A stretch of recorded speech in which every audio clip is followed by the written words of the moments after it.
What's up, amigos? Commander Jaime here, and I'm super excited to start doing interviews again here for this season as well. And guess who it is today? Peng. Will, do you want to say a couple words? Yeah, thanks for having me back on here again. I know you and I have been playing premium and standard and just kind of practicing in general over the past year. But yeah, I'm super excited to be here, super excited to talk about the weekend, right? The big event. But yeah, I'm just so thrilled about how I did and how my team did overall. So I'm happy to dive in. Yeah, absolutely. And what did you do this BCS Duluth? So I played in both days. I didn't do very well on day one. I played in Paul. That's okay. We won't talk about my record there. Right. Day two, I played Dimension Police, so Dailiner. As long as you know, that's pretty much my main deck. That's pretty much all I play. Funny story though, I almost did not play Dimension Police. I did literally like 8 hours before the tournament. But I can kind of dive into that a bit more later.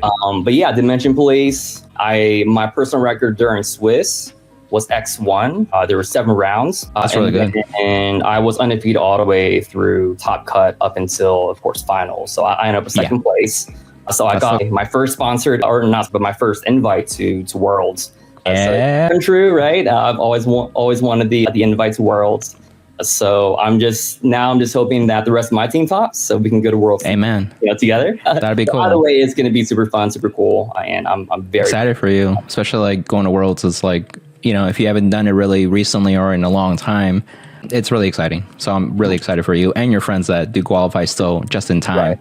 I think we got till like April, May time, so they got time if they really want to go to different events. Yeah. Check out Dueling Guard's deck boxes, playmats, and binders. The great quality products that are anime based. They continually have more anime options becoming available. Use the affiliated link in the description for a 5% discount on your next purchase. Awesome. Starting with the interview, I like to ask, like where are people from? Any communities that you want to give a shout out to? Sure. Yeah. So I'm actually from 2 communities. I recently moved to the Gulf Coast. I currently live in Florida now. But before that, last year I lived in Austin, Texas, and I was there for 11 years. So I was very ingrained in the Austin community, and I miss them so much. So I say I'm from both Austin and the Gulf Coast. And so those are my 2 communities. Nice. Were you there for many years and just recently moved out to Florida? Yeah. So I was in Austin for 11 years. And then as of last year, I moved. So I've only been in Pensacola for less than a year. Wow. So it was very recent. Okay, gotcha. That makes sense too. That's an interesting scenario because, most people usually stay in their areas. Like, do you still keep in touch with your friends from that area? Like, do you do online? Okay, cool. Yeah, I'm still part of the Discord. We still talk. I have my own team. Oh, that's good. That I talk to. And then I occasionally checked in on the Facebook page for the Austin. I'll sometimes pop in to see what everyone's doing. Oh, okay.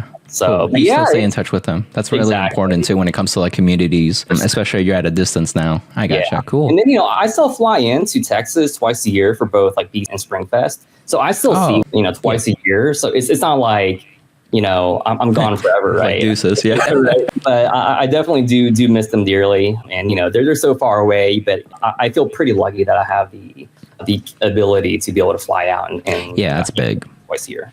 Yeah, and those are the moments that you can spend time with them at the event and also get some dinner and you get some games in. No, that definitely makes sense too. And I even fly in a day earlier. So, for this Houston, I'll be there on Thursday. Even sooner. Just hang out, just do whatever. But yeah. That's really cool.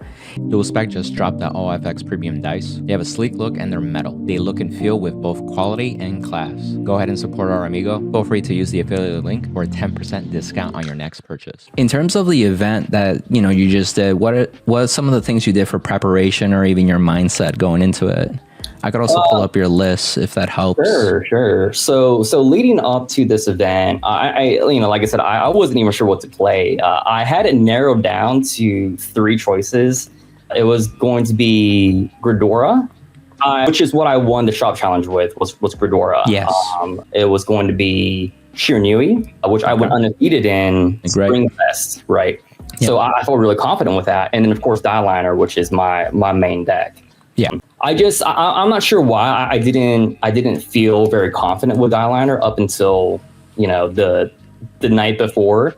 I felt like I had a better chance with Gridora just because I knew for certain Night Rose and Katrina were going to be the big two, and I wasn't wrong about that for sure. I can see that. But when I really thought about it, I was like, okay, there's going to be a lot of Gridora players as well, and the last thing I want to do is go into a mirror match and go to time.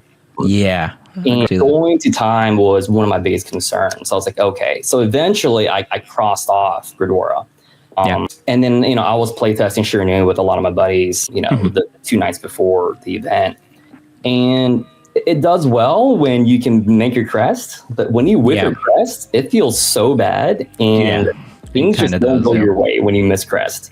And I don't like that. I don't like basically. You want it to be pretty consistent throughout. Yeah, I wanted some kind of consistency, some kind of fallback plan. Like, okay, if A or B doesn't happen, at least I have C, right? Shirinu is very much not like that, or very rarely like that, right? Right. But still, I was still just very conflicted. And the funny thing was, when we finished the last game, because I think I was playing Dailiner as my last game with Xavier, which is one of my teammates. Okay. I asked him like, hey, I need your opinion. What do you think I should take? What should I play tomorrow for premium? Yeah. And then he says to me, is that really even a question? And it was that moment I knew that he was right. Like that, when you kind of break it down, out of all my premium decks, I've been playing Dailiner probably more than all my other decks combined in terms of play time. I can see that.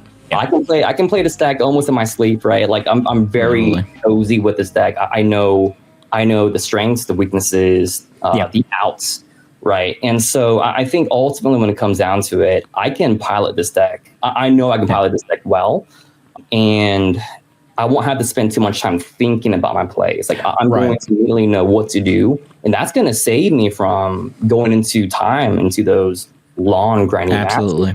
Which is definitely going to happen. Like you're going to encounter that at some point in time. Yeah, especially with premium, because sometimes games do drag out because of G Guardians or just complex plays. It just happens. Yeah. And then of course, with the mention plays, what's the win con for that, right? It's you one punch, kill them. The game just can end very quickly. And, your opponent can't really do much other than pulling their one out, which is once per game in that Sanctitude. If they use it, and you can just do it again next turn, right? Yeah. And so, I felt very confident just kind of continuing with that sort of concept, that sort of game plan. Yeah. And clearly it worked out for me. But I mean, I'm happy to dive into. Yeah, we can, for sure. It makes a lot of sense, too, because DP is your natural deck that, one, you enjoy, but have been playing the longest in total. And I think it just makes sense with all the parameters and constraints that the BCS brings, especially not only you mentioned double loss, but they're level 3 now. They're a little more stricter too. So I think that's the right call too. And as I was looking at your deck log, I mean, I did see the 4 copies of Dailiner. It's pretty straightforward. Unless you want to touch on him, anything specific? Well, I mean, Dailiner is just Dailiner, right? He allows you to get more shield value out of your grade 3s. Yeah. And, that's kind of DP's main thing is, how do I live long enough to reach my win con, right? It helps you enable that. There were a couple games where I could not ride Dailiner, but I still was able to ride some kind of force generator. Okay. And it still didn't matter because, here's the thing with Dailiner, you're not really going to get much value out of him in the super early parts of the game. So even if you miss, you can dig far enough to eventually be able to re-ride Dailiner. Rewrite it. When it matters, right? When it matters. Yeah. So I don't usually stress too much if I can't ride Dailiner. It does feel bad, but I never just think the game's over. I misrode, it's over, right? I never usually have that sort of That's a good flexibility just to have in a deck too. Right. Not necessarily care so much, especially crest decks. You need the one card with the right name to write it. So I get it. With the 4th generation gifts, I noticed you are playing Dalarm over here and also Dizaurus. Do you want to talk about those two? Yeah, so Diarm, we can just talk about Dizaurus since we're on that right now. I'll go back. There you go. With Dizaurus, he gives you 10,000 power, gives you drive check. He also builds you soul, right, which is really important. Yeah. He's really good when you're going into either Excalib, right, or Unibird. He gives you more value in turns. For Unibird, that extra drive check could help you kind of push over the edge, especially if you're trying to check into some more grade 3s. So I only run one copy. I know a lot of other lists run a lot more than just one. But he's not usually my win con. He's just, a win more, like a bonus. If I see him, cool. Yeah. If I don't, no big deal. I can always get him later, right? Because your grades go back to your hand, your G guard. Yeah. And I think that as a quick takeaway, where is it? This guy, right? Yeah. This guy recycles your grade 3. So whenever you stride or soul blast them or they get damaged, you can at least get them back too. So this is the card that you're referring to in case people don't know. Because sometimes, like, I remember reading the first time this card and I was like, you can do what? And then not only that, you have the Geomog. Oh man, that's pretty bad in deck log. But you get shield value on your grade 3s the more copies you have. Yes. Which goes with your strategy too. So just in case people didn't know, that's one of the main things. So typically after first stride, assuming you're striding into Geoma Glass first and you flip Geoma Glass, your grade 3s are 20k shield. Assuming you're on, which is, when you think about it, that's kind of crazy. That's a lot of shield value. It is. And the fact that you get to recycle that back to your hand, it's so good, right? It's so good. Yeah, because each Geoma Glass is 5k shield, and then you get another 10k from Dailiner. That makes sense. Right. Yeah, that's really big. And then we can transition to Dalarm. Yeah, Die Arm is, of course, Oh, that was an L. He basically punishes opponents who amass a hand, right? Yeah. But that's not really why I use him. I mostly just use him because he helps you get to that threshold, right? So sometimes, if I want to push with Excalibur early, I don't have GD face up, I drop a Die Arm and that gets into the threshold I need. Or, same thing with like Unibird, right? I drop Die Arm, boom, he's at that threshold. He becomes this crazy unguardable, or your Vanguard becomes this crazy unguardable number. And really funny about Die Arm, he is insanely good when you ultimate stride into Stark. It's just insane when you ultimate stride into Stark and you have Die Arm. Because then your Vanguard swinging for like what, 68k without boosts, right? Yeah, just like that. Yeah. So it can definitely help close games, but not really that impactful super early on because, most of the time your opponent's going to have their PG early on. Right. So again, he's not the main game plan. I usually see him when I need to see him. Okay, I got him. If I have to guard with him early, again, it goes back to hand after G guarding, so I can just reuse it later. That's all good. You just grab him when you need him. Nice. You have two interesting texts here. We'll start with this one.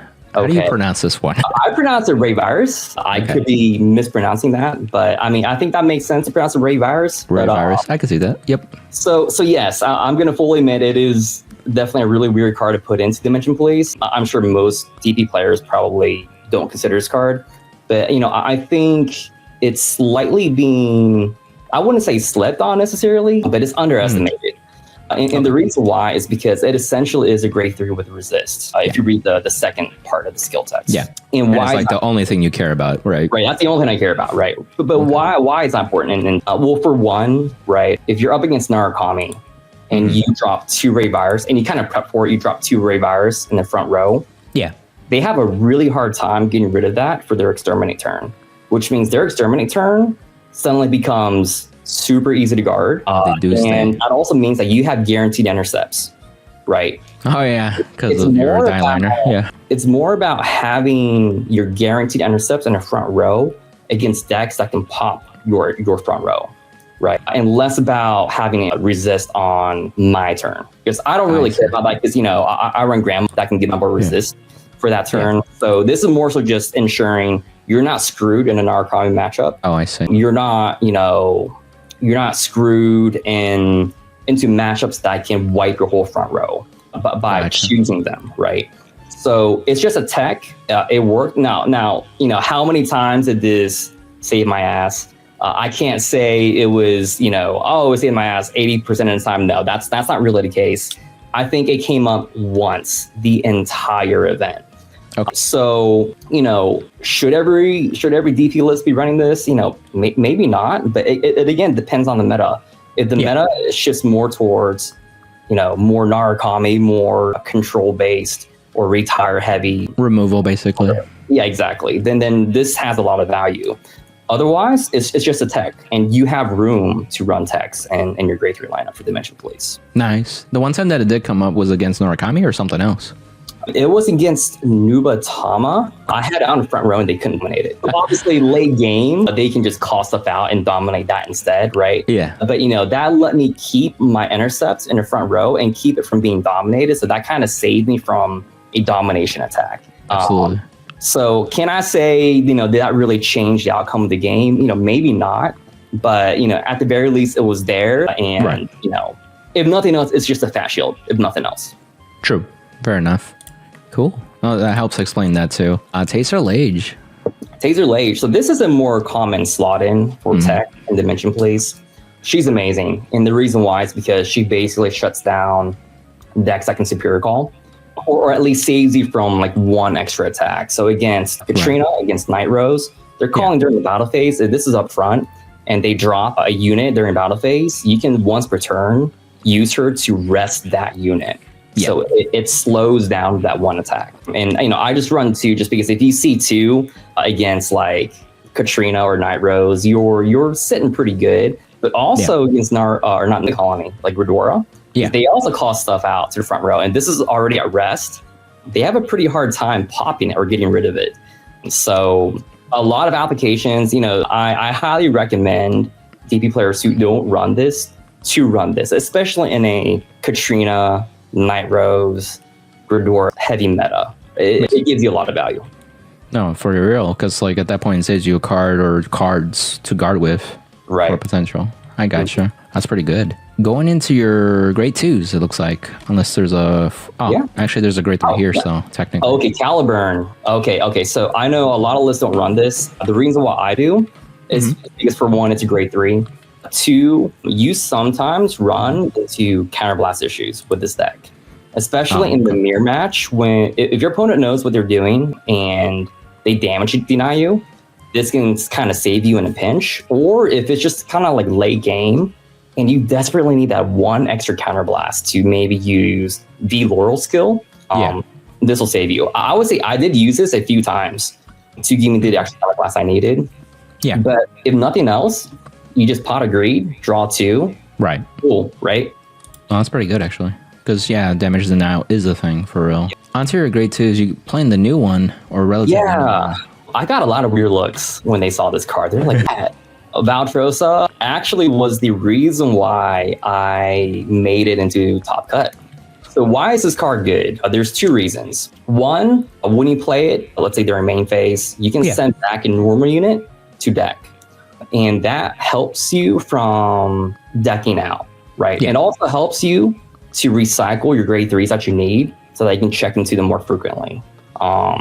But what really saved me in that really critical moment was, I forget what I was playing against, but I remember I needed to see a Linka. I didn't have a Linka in hand, right? I linked this prior, the turn prior. Yeah. I needed a Linka to win that turn, and I had to win that turn because I was just going to be cooked the next turn, right? I had a Valtrosa in my hand. I played it, sent back, a grade 3. Yeah. Counterblast 1. I'm like, I need to find a Linka in this top 5 where I lose. And I found a Linka, right? Played it, chucked it into Soul, did my thing. They couldn't, they guarded a PG, but I broke it because of Linka. So that's exactly why I ran Valtrosa. Now, it's one of those things where it's like, again, this wasn't a card I used every single round, right? But the time I needed it, it showed up and it helped me get to what I needed. Yeah. So it's just a good card. No, makes sense. Yeah, especially Linka. I guess I could mention Linka a little bit. It basically gives your Vanguard the red text where you can nullify PG effects if you drove check a grade 3 card. Exactly. Yeah. Now, go ahead, Will. Yeah, go ahead. Oh, sorry. Yeah. Now, one thing I want to point out about Linka that threw off some players is that when you put 2 Linkas into Soul, the skill will proc twice for 1 grade 3 check. Right. So for every Linkus you put in Soul, for every grade 3 you check, will proc that many times. And a lot of players didn't really understand that. Folks, if you're ever unsure about skill text, just ask your opponent, right? So there was one match when I put in 2 Linkas into my Soul, and my opponent dropped 2 PGs, right? Yep. I'm like, okay, are you done guarding? They're like, yes, I'm done guarding. Okay, so I proceed to drop checks. Check 1, grade 3. I Soul Blast 2, 1 per Linka, and I broke both both of their Sentinels for that 1 grade 3. Yeah. And then he looked at me, he's like, but you only checked one grade 3. I'm like, yes, but I proc 2 Linkas because I use 2 Linka skill. Yeah. And it's like, man, did you not know that? So again, you know, that's a good time to ask of skill stack. Yeah. Yes. This person also told me earlier on in the match, you know, when I flipped over Dimension Plays, they're like, well, I had a lot of practice against Dimension Plays.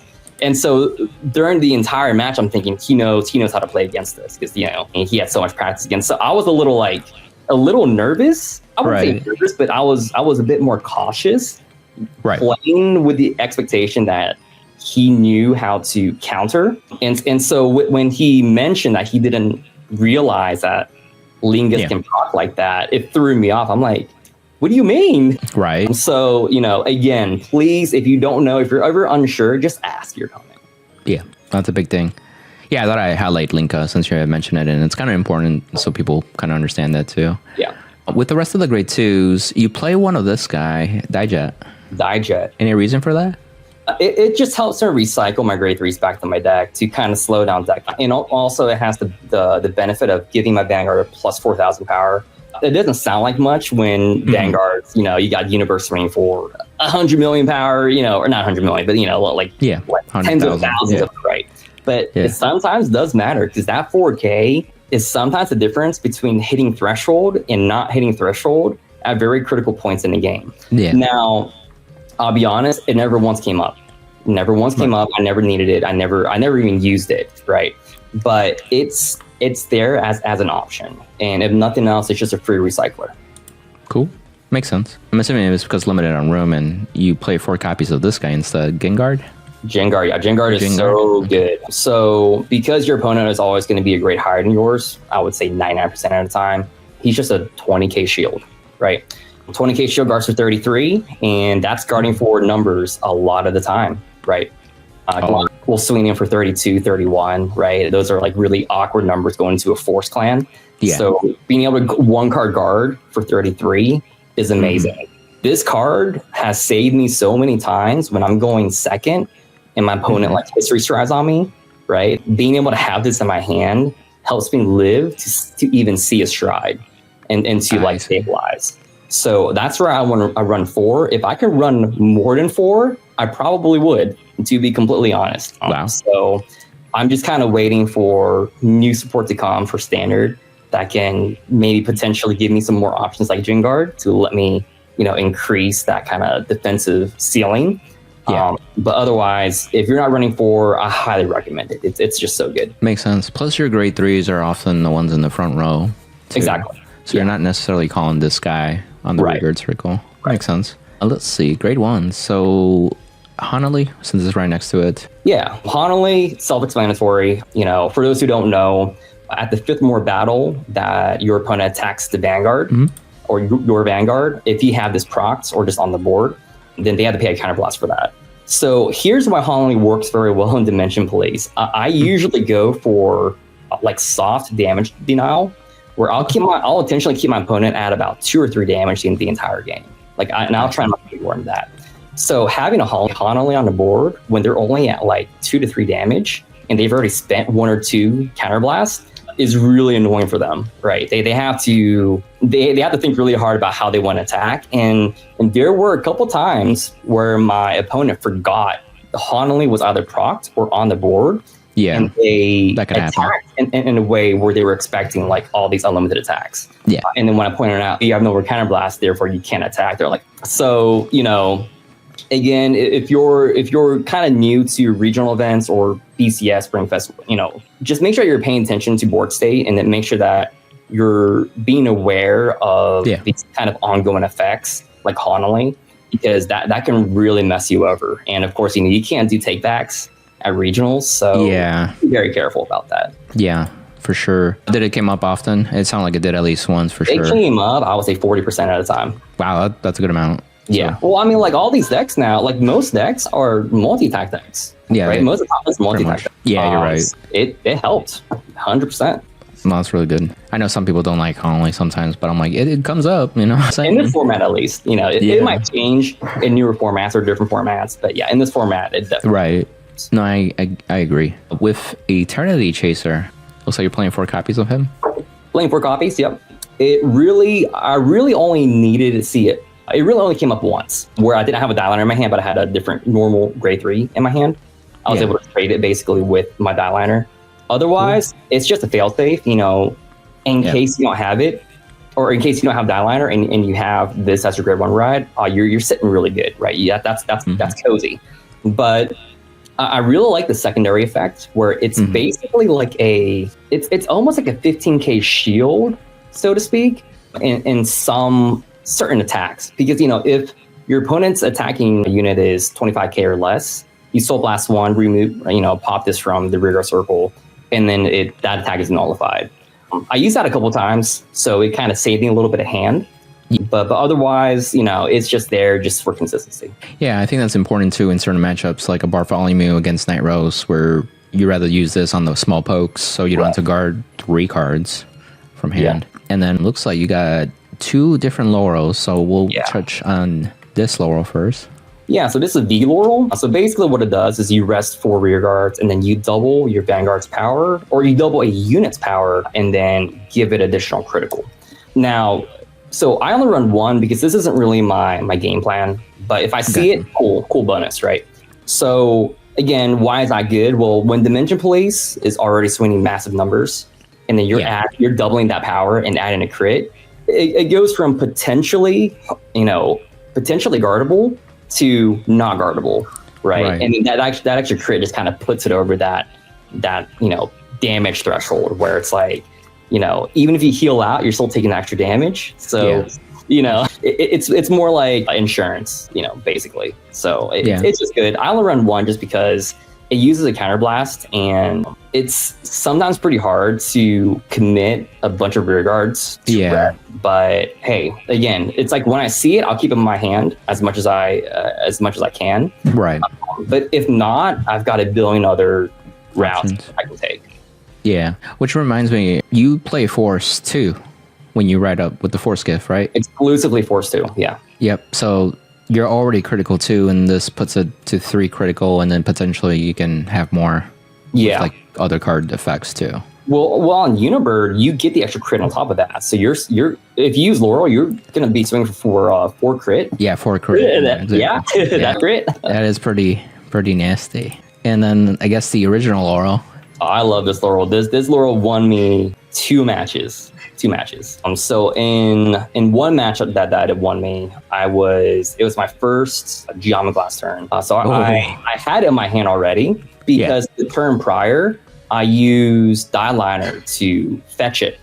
I had it in my hand, so it was a guaranteed I had Laurel in my hand. Because I kind of saw the board state, and I was like, I have a game plan. I'm going to use Laurel and try to pressure a guard into a rear guard. So that's exactly what I did. I rode strode into Geomaglass, played on Laurel, had another unit on the board, and then swung with Geo, called out 2, but I swung out a rear guard. And, I think it was a token unit. Yeah, it was against a Katrina. So it was a token unit. So 5k, that's a much smaller number than, let's say, like a 13k Vanguard, right? So it makes it that much harder to guard. And they're thinking, and they're like, I'm not sure if they just couldn't guard it or if they just didn't realize that Laurel was on the board, right? So I swung to the rear guard, and they're kind of looking around, and they said no guard. I'm like, okay, check 1, check 3. I think I had a crit and a heal, so I was like, okay, this is great. I'm this, I'm, and then of course it hits. I rest 4, restand Geo.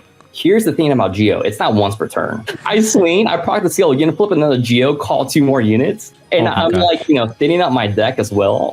So, I'm hitting I hit more heals. I'm still at triple drive. And now my Vanguard's lethal because now I have more grade 3s on the board. Wow. Crit. Now they were able to I think they did PG it. So I think they just didn't realize the Laurel's on the board. And they PG'd it, but they just couldn't come back from that. My hand was so insanely massive that I was able to just tank through this turn. They could have prevented it, but they didn't. And then just OTK the next turn. So that's a punishment right there. Yeah. Yep. The other time it showed up is one of my favorite finishing plays isn't Geo with Laurel. It's actually Unibird. Let's say my opponent's on 1 or 2 damage. Now Dibird only gives 1 extra crit, assuming that you're a threshold, right? Yeah. So usually what my game plan is okay, I know my opponent can guard a Geo attack with a PG. But I don't think they can guard multiple Unibird attacks. So what I do is I'll stride into Unibird Galaxy. I'll proc Linka. Yeah. Of course, I'll make sure so scary. and I'll swing, right?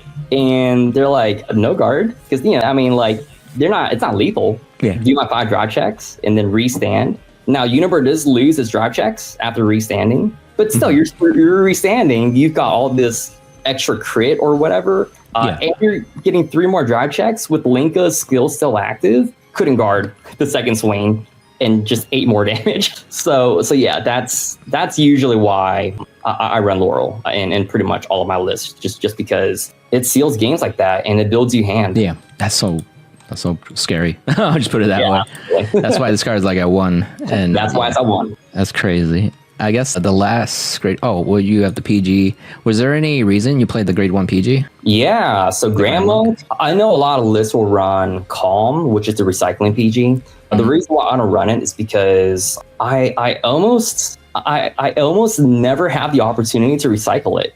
Just the way I play, it never gets recycled. And so it's just like, okay, I wish this was every time I had it, I played in my list, I'm like, I wish this was a Grand Monk because I really need an extra draw, or I really need resist ability. So that kind of leads me into why do I run Grand Monk. For one, you can protect your board. So if you do have, let's say, Commander Laurel on the board, you pop Grand Monk from the drop zone and your board, and you give 6 units resist. You give your board resist, right? They can't disrupt it. Your Laurel is going to pop off if it hits. But the refund cost is what really helps as well. So I mean, giving your board resist, like you can't say no to that. Oh yeah, for real. Like it also like stops other cards like Oriana or Aurora from Genesis where it reduces crit. Yeah, because you can give your Vanguard resist as well. Yeah, that's really good actually. Yeah. With the last grade 1 that you have, it's I think the new one, Acid Gush. The new promo. I did use it a couple times just to have an extra guard in hand.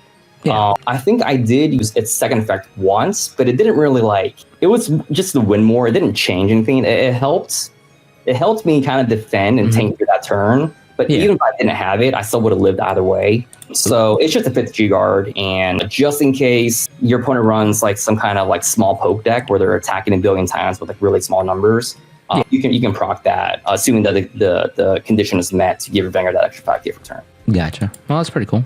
I mean, you tried it out and see what it like. You got your V starter. That's normal. Anything about the triggers? We already talked about Linka, and we play Sanctitude. I don't know if you want to mention Sanctitude a bit. Sanctitude. All right, it's used in your match. Oh, go ahead. It saves you an extra card in most other matches. This is like the one card that helps you in the mirror, right? Yeah. And that's because this goes to the order area and not to the Guardian Circle. Correct. Yep. Yeah, some people don't know that. It sometimes is confusing. Yeah. So I'm assuming your triggers, you have 4 of the Gallop crits, so you'll get the draw power defensively, which you appreciate. I hit multiple times. And it's still a crit, and on top of the stride crit as well. Anything on the Brant Gate OT? To be honest, not really, but here's what I can say. I did experiment with pretty much every other OT imaginable just to try things out. Yeah. And ultimately, I came back to the Brant OT just because it's really good. Sometimes you really do need to double your critical to, have a definitive win.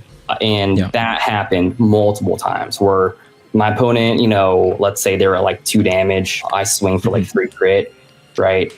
I hit this OT. Oh, that 3 is double to 6.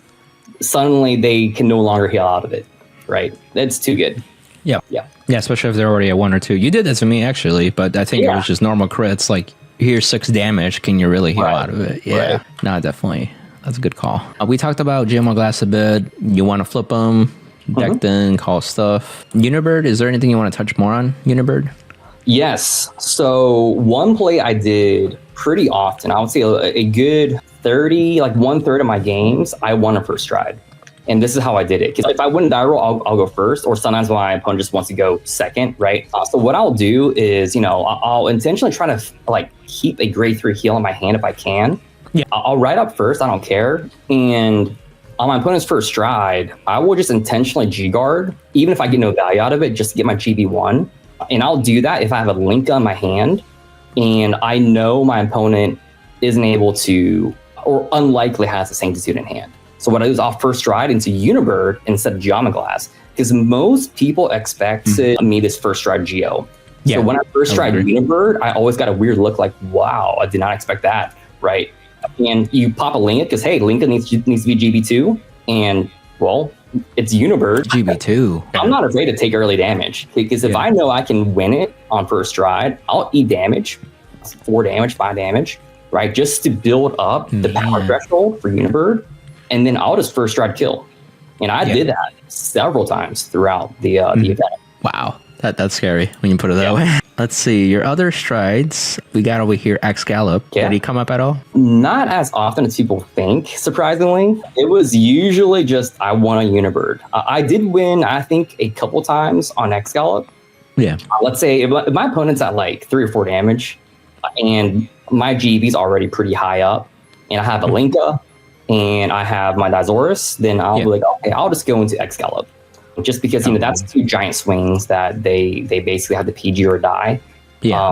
And, you know, by that point, it's pretty late game. They've expended most of their PGs. They've likely expended their Sanctitude by then.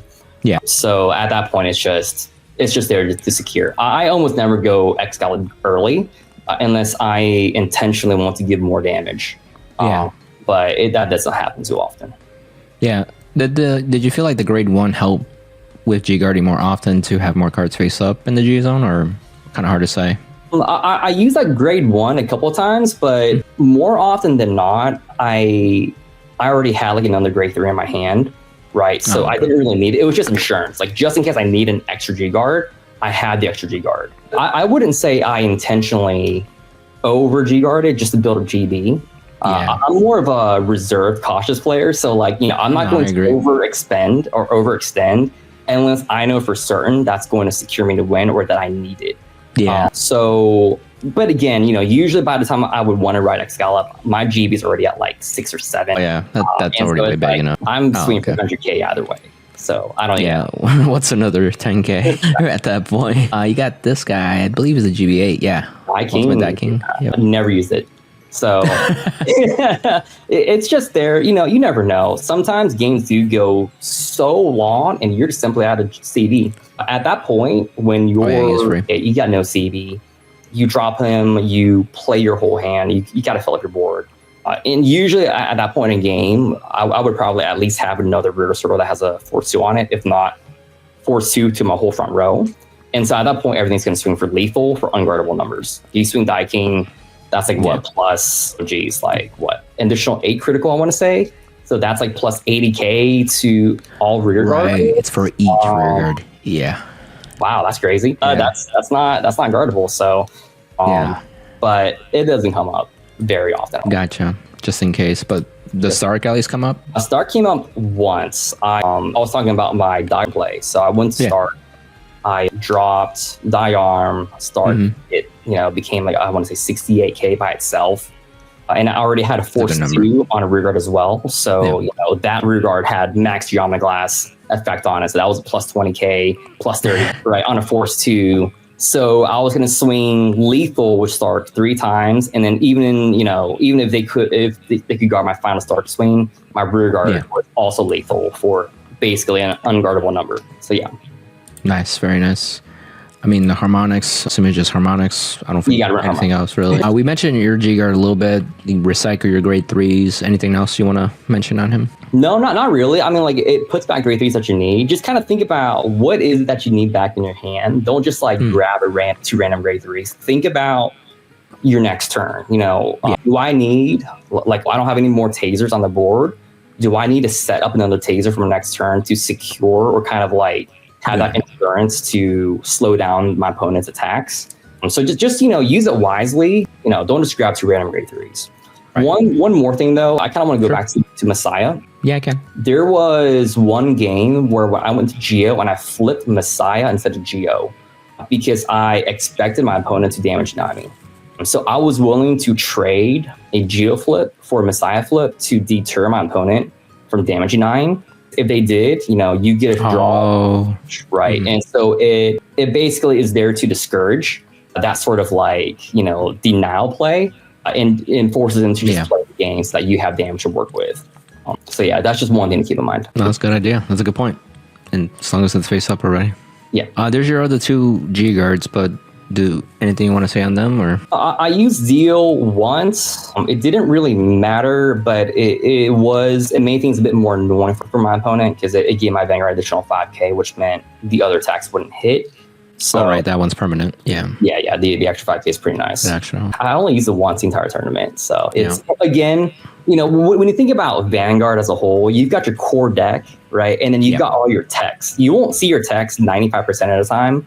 But the one time you do need to see it, it's going to be there for you, right? Yeah. You need it. So no, I agree. Just keep that up. And then this guy, Dolphin. Use it once just for the counter charge. Yeah. Cool. Makes sense. That's definitely a solid build. What I usually, ask too is like, do you have any key highlights from the tournament that you want to mention? I would say yes. So, well, for one, I can go back to day one. Day one, I had two opponents who were fairly new to the game, and ahead of time asked if I could, help explain things because they were still learning. Like, and I was willing to do that.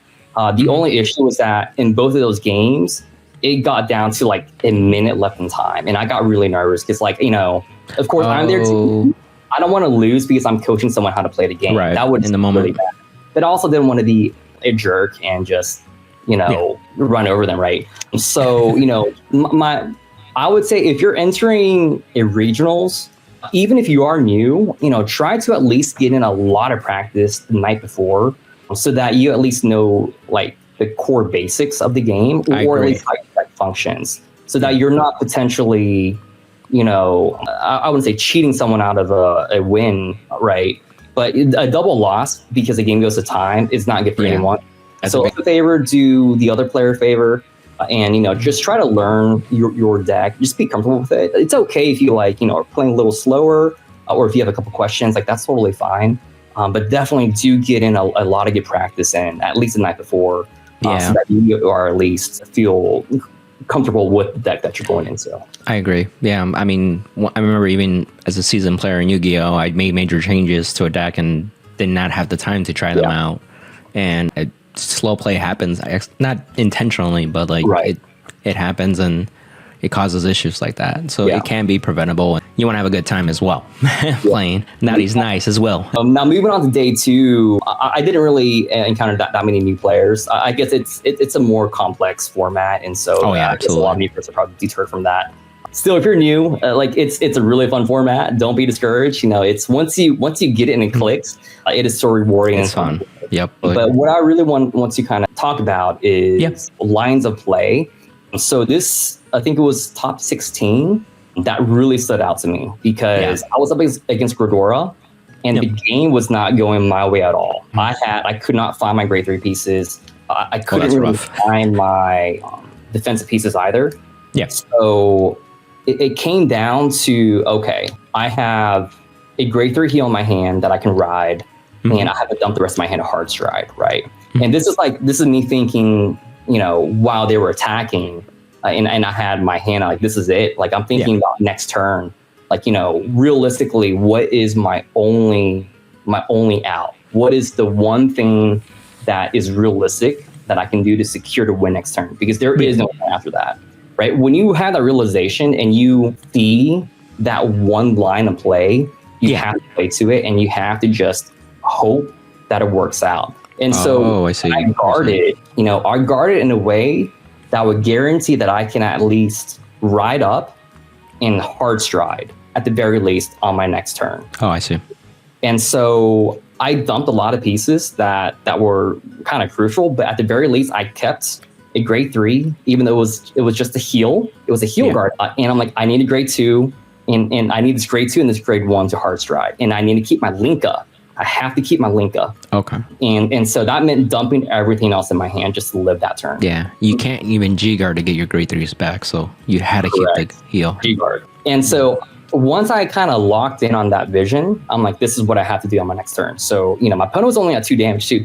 Keep in mind, I was at max damage. My opponent's at 2 damage. Oh, man. So I drew for turn. Of course, it wasn't really anything good. I rolled my grade 3 heal, a hard strode, right? Went to Universe Galaxy. And I had my link up, played it, put it into my soul, and then I just dumped the rest of my hand just to build up GB. and I swung face. And I'm like, okay, this is it. This is my final. There is realistically no way. There is no next turn after this. I have to. He drops 3 PGs. Oh my gosh. 3. I only had 1 Linka. Okay, 1 Linka. And so I'm thinking, okay, he's only at 2 damage. Even if I break 3 PGs, I'm only dealing 2 damage to him. Oh man. I have to not only break 3 PGs, I have to double crit or hit my over trigger or something, right? And so I'm like, this is it. This is my only line of play. Yeah. And so I proceed to drive check. Check 1, grade 3. Break the first sentinel. Yep. Check 2, grade 3. Break the second sentinel. Grade 3. Break the third sentinel. I'm like, oh my god. This isn't enough. This isn't enough. Check 4, critical. Hold up. That's still not enough. The next check has to be, my 5th and final check has to be a crit or an OT. Check 5, over trigger. 8, critical. He takes it, heal out. That's how I won. Now, I'll admit, yes, I got super lucky. But sometimes it really does come down to seeing your one and only out and just going all and putting all your eggs in the That's basket. Literally your only way to win. Yep. And that's justice. Sometimes it works out, but that's just the game. And you just sometimes just have to risk it, and you have to just play towards your outs. Wow. That is insane. I felt like the main character at that point in time. Literally, like the MC persona or vibe with you. Yeah, definitely. Wow, that's really good highlight actually. I guess I know the interview is going a little bit long. We can wrap up if you don't mind. So the one thing I like to ask people too, you kind of touched a little bit with helping people, but what do you think holds players back from topping or even getting to the point to get their invite? Anything like that you want to share? Yes. So I often see newer or less experienced players fall into a trap of running the best second format, running meta. Oh, okay. And while by all means, please, if that's what you want to do, go for it. Learn the deck and be good at it. But what ends up happening is, they kind of rush to completing this deck, and they don't get sufficient practice with this deck. So even though it's the best second format, they're doing a lot of misplays. Their plays just aren't optimal, right? Yeah. And it's just from a lack of experience. But on the flip side, maybe they have these tier 2 or even tier 3 decks that's their favorite deck, and that's all they play. And they're really comfortable with those decks. And, what I've seen is sometimes it's better just to play something that you are comfortable with, that you know extremely well, that you can play in your sleep, than it is to rush and play best second format and either misplay or not play. Right. Yeah. I see that happen way too often. Yeah, I agree. There are 2 ways around this. Either A, you practice so much. That's all you do is practice with that new deck, right? Yeah. Or stick with what you know and just be an expert in that one deck, right? So those are really the 2 things I can say for players who are, entering regionals is, don't, just because a deck is best deck in a format does not guarantee or necessarily increase your chances of success. Right. So don't fall into the trap. Again, definitely go to VG Paradox, look at, what's topping, but also just, look at, kind of examine and weigh your options. Am I going to have a better chance doing well with something that I know well, or with a good deck that may be a bit more complex to play and requires a lot of practice, right? So, yeah, some decks are more complex to play too, so you need even more practice. Exactly. Yeah, I even tell people, you could always take the second best deck that you have if you're more confident in that one. Right. I'd rather not only you enjoy the deck while you play it, but be confident in the deck you have, because confidence is so key during a regional too. You don't want to doubt yourself. It happens with slow playing or just second guessing yourself. It's just not good. And, thank you for even winning DP. I don't think, most people would think DP as their first choice. Yeah. I know that for you, it would be, because I know you and it's your deck, it's your clan, really. And I know I would have more confidence in somebody like you with DP, because you are an expert in DP, So I hope a lot of people can get an insight from that, just with their own favorite decks and clans. Even if you don't do well, you still enjoy playing your deck. Sure. At least that's the way I would look at it. Yeah. Do you want to do any quick shout outs before we hop off? Well, before I do any quick shout outs, I had just one more thing to say, right? Oh, yeah, go for it. Yeah. Be okay with experimenting, right? Maybe don't experiment, the night before regionals, but be okay with experimenting and be okay with failing that experiment, right? Like, go ahead and cook, right? And then see what the results are. And, you won't know until you try. And, you can't, it's really hard to innovate if you don't try random, just like things that sound good on paper or in theory and just never get tested out. So definitely try new things, right? And try to add in different texts. Just go ahead and do it and let yourself fail and be okay with that. Because that's really how you learn about the deck. That's really how you grow as a player. And of course, be okay with losing. You can't win every match, but losing is how you learn. And try to and analyze, what could I have done differently? Of course, hindsight's 2020, right? But use that as a learning experience, an opportunity to grow as a player. And one thing that we want to avoid as players is to avoid saying, my opponent got super lucky, or I blame it on something else. Right. Don't blame it on anything else, right? Like, that does happen. That's just the nature of the game. Yeah. Try to instead focus more on your deck build. Focus more on just practice, right? Vanguard is a game of micro decisions, and the small things you do in the first several turns will have a ripple effect that will impact your late game. So start with mulligan, like how do you properly mulligan? How do you build and construct a deck? And then how do you navigate the first several turns? If you can get that core down, you will definitely grow as a player, and you'll see. You will go very far. Yeah. It sounds simple, but how well do people do that? That's the next question. No, that's very beautiful what you said. You learn a lot from your losses. I tell people sometimes when they get frustrated during the events, it's either you win or you learn. Right. Or and you're saying earlier about failure, like a lot of people think you're in the middle, and on your left is failure, and on your right is success. So when you're starting to fail, you start feeling like you're going away from success. But in reality, failure is in the middle. You're trying to get through failure to get on the other side, which is success. Right. So you actually have to go through failure. And the faster you do it, the faster you get to success, obviously. Yeah. But thank you for sharing. And not enough people really talk about that stuff too. They just think it's the deck list and go play it and that's it. But there's so much to it. Yeah. So much. Anything else? Well, you mentioned shout outs, so I'll go ahead and quickly give shout outs. I know we're running that 1 hour mark here. Big shout out to my team, PXC. You guys have been with me for, at this point, like a decade almost. We've had different team names and that. Beautiful. But yeah, I mean, you guys are my friends, and my team has definitely helped me grow as a player just by countless hours of practice. And then, also a huge shout out to the Gulf Coast community. They've been welcoming since day one. Even before I moved to the Gulf Coast, I often came and visited, the area and, checked out locals years ago, right? And so, since day one, they've always been so welcoming. There's such a awesome group of people to hang out with. And, I feel so welcomed and I feel at home here now. So thank you so much for, bringing me into your community. And, I hope to see us grow. And I'm so proud of the Gulf Coast community in general. We actually did really well in Georgia. So I think I did that calculation. It was like 16% of top was the Gulf Coast, which means how small the Gulf Coast community is.